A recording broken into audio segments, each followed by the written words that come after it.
अस्सलाम वालेकुम गाइस, कैसे हैं आप? उम्मीद करता हूँ आप सब ठीक होंगे, खैरियत से होंगे और अच्छी ट्रेडिंग कर रहे होंगे। तो गाइस आज हम करने वाले हैं फोरकास्ट यूरो यूएसडी के बारे में। तो सारी की सारी मालूमात आपको दूंगा, कैसे आप प्रॉफिट हासिल करेंगे, क्या होगा, क्या आपका हासिल हो सकता है। तो गाइस ये यूरो यूएसडी का पेयर है, 1 आवर का चार्ट है। तो गाइस आज मैं आपको ये बताना चाहता हूँ, ये एक बहुत ही बड़ा रेजिस्टेंस जोन है। आपका एसएल यहीं, आपका एसएल थोड़ा सा ऊपर और होना चाहिए। टीपी भी बताता हूँ, एसएल भी बताता हूँ, फिक्र मत कीजिए गाइस।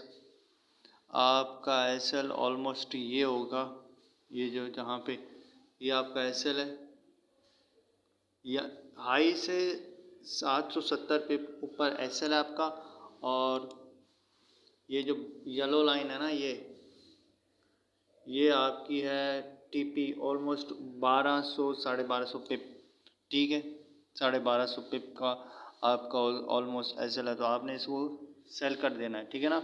सेल करना है, प्रॉफिट अर्न करना है और मस्ती करनी है, ठीक। और इस चैनल को लाइक शेयर सब्सक्राइब करें बाकी और मोर वीडियोस के लिए, ठीक है ना। और वीडियो को लाइक कीजिए, ठीक है। अल्लाह हाफिज़।